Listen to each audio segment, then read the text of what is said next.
from me.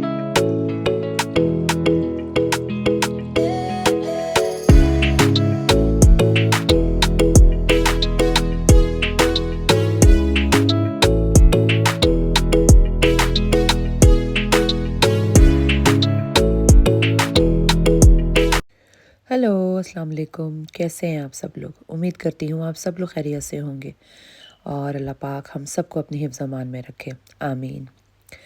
और आप सबको मेरी तरफ से बहुत बहुत ईद मुबारक। आप लोगों की ईद कैसी गुजरी? वैसे तो बकरीद ज़्यादातर काम करते और खाने पकाते ही गुजरती है, और लेकिन यहाँ बाहर जो अपने मुल्क से दूर रहते हैं हम जैसे लोग, जो हम कुर्बानी अपने मुल्क में कर रहे होते हैं, तो हमें उस तरह का मज़ा नहीं आ रहा होता है जिस तरह आपको अपने मुल्क में आता है। बच्चे भी इंजॉय कर रहे होते हैं, बड़े भी इंजॉय कर रहे होते हैं, रातों को जाग रहे हैं, जानवरों को खिला रहे हैं, पिला रहे हैं, उनके साथ बैठे, और एक अलग ही रौनक होती है।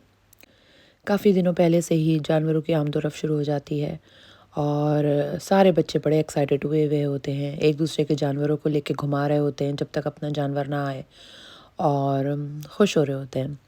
और यही खुशी है बकरीद की, और यही मज़ा है जो जानवर आते हैं और उनसे मोहब्बत और प्यार और लगाव हो जाता है, और उसके साथ बैठे हैं और उसको खिला रहे हैं, पिला रहे हैं।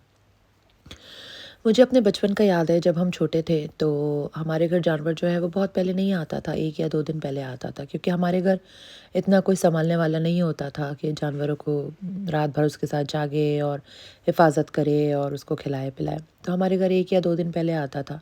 मैं और मेरी छोटी बहन जो है वो, हम भी और दूसरे बच्चों की तरह बड़े दीवाने हुए हुए होते थे, पागल हुए हुए होते थे, पूरा-पूरा दिन जानवरों के साथ ही गुज़ार रहे हैं, उनको खिला रहे हैं, पिला रहे हैं। और दिन भर के बाद तो हमारी शक्ल और हमारे हुलिये भी उन्हीं जानवरों जैसे और बकरों जैसे हो जाते थे, और हमारे पास से भी वैसे ही अजीब सी स्मेल आने लगती थी।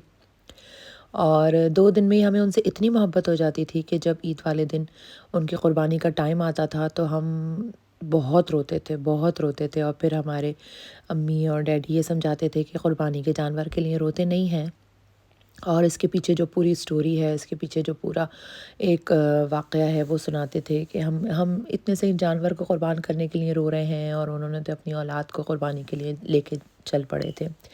तो बहरहाल वो बचपन की बातें हैं, और बचपन में वो बातें समझ नहीं आ रही होती हैं, और आपको अपने लाए हुए जानवर से बड़ी मोहब्बत हो जाती है। तो यहाँ मैंने रात को जो है वो चिकन पे मसाला लगा के रख दिया था, और लैम का पुलाव के लिए यखनी बना के रख दी थी। इस्त्री हो रही थी, क्योंकि सुबह बच्चों ने जो है और मेरे हस्बैंड ने नमाज के लिए जाना था, इस्त्री वगैरह की। और यहाँ पर मेरी बेटी ने जो है माशाल्लाह ख़ुद से ही मेहंदी लगाई थी। वक्त इतनी जल्दी बदल जाता है, एक टाइम था छोटी थी तो मैं मेहंदी लगाती थी उसके, लेकिन अब माशाल्लाह ख़ुद ही लगा लेती है। ये ईद वाले दिन की है, और सुबह जब ये लोग नमाज़ पढ़ने गए तो मैंने शीर खुरमा बनाया, दही बड़े थे, कबाब, मिठाई, और फिर जब नमाज़ पढ़ के ये लोग वापस आए तो हलवा पूरी का नाश्ता लेकर आए थे। तो उसके साथ मैंने ऑमलेट वगैरह बना लिए थे, तो सब मिला जुला कर हमने खूब अच्छी तरह से नाश्ता वाश्ता किया। और अब अपने मुल्कों में जब अब होते हैं, पाकिस्तान में या कहीं भी, तो हम तो जब छोटे थे तो हमारा नाश्ता जो है वो कलेजी से ही हुआ करता था।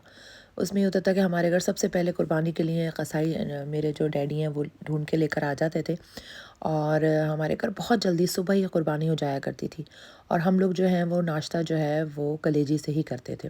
आज भी बहुत से लोग जो हैं वो कलेजी से ही नाश्ता कर रहे होते हैं, और लेकिन यहाँ ज़ाहिर है कुर्बानी हम नहीं करते हैं, और कलेजी का कोई ऐसा वो नहीं है, मिलती है आप ला के बना के कर सकते हैं, लेकिन जो उस वक्त कुर्बानी की कलेजी और ताज़ा कलेजी बना के खाने का मज़ा है वो नहीं होता।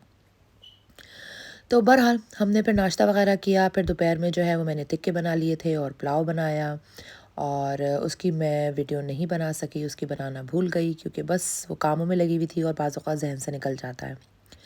उसके बाद जो है वो शाम को मैं हमेशा जो है वो मैं कुछ नहीं बनाती हूँ, दोपहर तक का तो खाना वगैरह घर में बनाते हैं, खाते हैं, लेकिन शाम को जो है फिर हम बाहर चले जाते हैं। इस वक्त ये आपको शायद लग रहा होगा कि 6-7 बजे का टाइम है, इस वक्त तकरीबन 9 साढ़े 9 बज रहे थे, और अच्छी खासी रोशनी थी, मगरिब का टाइम होने वाला था, और बादल जो है, आसमान जो है बड़ा प्यारा लग रहा था। मैं बहुत चाह रही थी इसको क्लियर रिकॉर्ड करूं, लेकिन रिकॉर्ड हो नहीं पा रहा था, कुछ ऑरेंज सा और कुछ पिंक सा हो रहा था, और बहुत प्यारा लग रहा था। तो बहरहाल हम लोग जो है वो रेस्टोरेंट की तरफ जा रहे थे, और راستے میں جو ہے وہ بہت پیارا لگ رہا تھا۔ بہرحال یہ ہم ریسٹورینٹ آ گئے تھے، استنبول ریسٹورینٹ، یہ ہمارے گھر سے تقریباً آدھے گھنٹے کی ڈرائیو پہ تھا، اور یہاں ہم پہلے بھی آ چکے ہیں۔ بہت اچھا کھانا ہوتا ہے، بہت مزے کا ہوتا ہے، اور ہم کافی لیٹ ہو گئے تھے اس دفعہ، ہمیں پہنچتے پہنچتے 10 بج گئے تھے۔ ہم سوچ رہے تھے شاید بند ہو گیا ہوگا، لیکن عید تھی تو بہت رش تھا اور کافی دیر تک کھلا رہا۔ یہاں ہم نے پھر کھانے وغیرہ کا آرڈر کیا، اور بہت مزے کا کھانا تھا، انجوائے کیا۔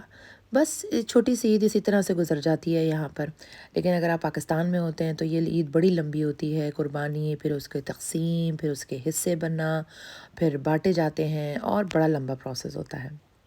بہرحال یہاں ہم نے کھانا وغیرہ کھایا، اور اس طرح ہماری عید کے دن کا اختتام ہوا۔ امید ہے کہ آپ کی عید بھی بہت اچھی گزری ہوگی۔ اور بس آج کا ولاگ یہیں تک، چھوٹا سا ولاگ یہیں تک۔ اگر آپ کو میرا ولاگ ذرا سا بھی اچھا لگا ہو تو پلیز اس کو لائک کیجئے، اپنے فرینڈز اور فیملی کے ساتھ شیئر کیجئے، اور پلیز میرے چینل کو سبسکرائب کیجئے۔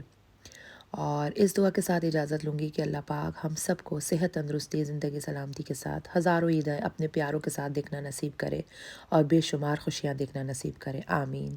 مجھے بھی اپنی ڈھیر ساری دعاؤں میں یاد رکھیے گا۔ انشاءاللہ اگلے ولاگ میں ملاقات ہوگی۔ اللہ حافظ۔